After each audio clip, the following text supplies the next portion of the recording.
Minasan konnichiwa. I just wanted to create this PowerPoint slide to help us remember how to deal with questions in Japanese. This should be something that we already know how to do, but since a lot of our activities involve answering questions, I've been noticing a lot of people aren't sure on how to answer them. And the reason this is important is that I can't keep answering the questions for you, if that makes sense, because you won't be learning anything if you're not the one forming the sentences. So I want to make sure that you have this reminder so that way in the future the activities can run smoother and we won't have to stop every few seconds to explain how to answer a question. So this is really important stuff, and it's pretty basic Japanese that we already should know from activities in the past. So if this is not something to your understanding, please ask for help or try to look up things on your own. Try to figure it out because this is, like I said, very basic. So in order for us to get a better idea of question words and questions in general, let's first talk about English. In English, we have two different types of questions. I don't know if you ever thought about this. We have yes or no questions, which means that's a question that you either answer yes or no to. So these are formed by putting the verb before the subject. And you're probably thinking, what does that even mean? So let's look at that with an example.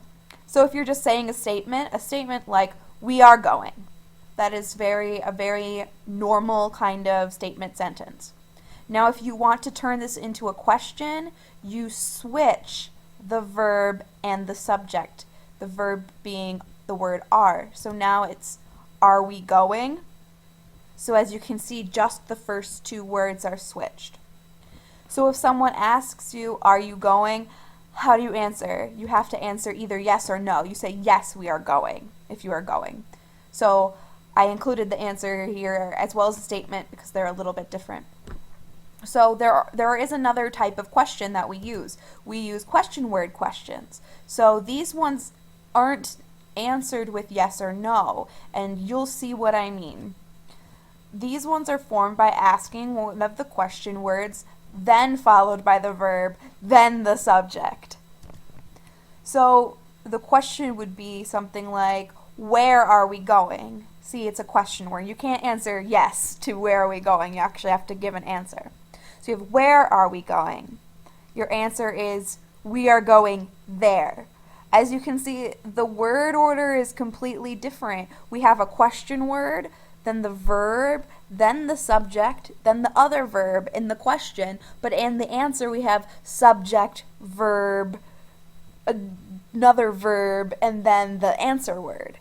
So this is one reason that learning English is really hard for a lot of foreigners, because its rules are very strange, especially compared to foreign languages, which is what we're going to talk about. In Japanese, both types of these questions are much, much easier. So I think if you're messing up, it means you're trying to complicate things a little bit. So let's look at these. It's really simple, okay? So don't overthink it. For yes or no questions, these are formed by simply adding ka to the end of a sentence. This is something we've talked about before and we've still had trouble with. So the statement in Japanese, we are going, is watashi tachi wa ikimasu. Watashi tachi wa ikimasu. So the question is made by simply adding ka. Watashi tachi wa ikimasu ka? Watashi tachi wa ikimasu ka? Are we going? So it is exactly the same, just with ka at the end. So since we have to answer either yes or no, we say, hai, watashi tachi wa ikimasu. So I've included the statement and the answer, even though they're just one word different, just to show you how easy this whole process is. But isn't that so much easier? You only have to add the word ka to the end of the sentence to make it a question. That's much, much easier. And so when you answer, you just can repeat the question exactly as it is. And the only difference is now you're not saying ka, you're just making it a statement. So even the question word questions are pretty easy in Japanese. For this, we keep the exact same word order as a regular sentence. The only difference is you put the question word in the place of the answer. Then you add ka to the end of the sentence. I know it's a little bit confusing without an example, so let's look at an example. In the question, we have watashi tachi wa doko ni ikimasu ka? So this still follows that since we're using a movement verb, we use subject wa, place ni, verb. Subject wa, place ni, verb. So instead of the place, we've just put the question word. And so for the answer, instead of the question word, we put the actual place. Watashi tachi wa asoko ni ikimasu. So as you can see, they're very, very similar. The blank is in the exact same place. The question word and the answer word are the same. So that doesn't have to be like doko and asoko. For example, what about the word nani, like what? So you could be like, watashi wa nani o tabemasu ka? What am I eating? So it's still subject wa, something o, verb. And now since it's a question, we have ka at the end.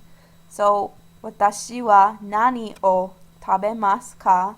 And the answer could be watashi wa keiki o tabemasu. So questions in Japanese, in conclusion, are much, much easier. So don't try to overthink them. If you still have questions, try rewatching this or looking at previous examples that you've seen or looking things up, and then ask me if you still have any questions. I'm happy to help. We can't address the problem unless you actually are willing to look at the problem. You know what I mean? You can't just ignore it. It has to be addressed. So I hope that this video helped. It went a little bit longer than I hoped it would, but please use this as a resource when you have questions about questions. So I hope this helped. じゃあまたね。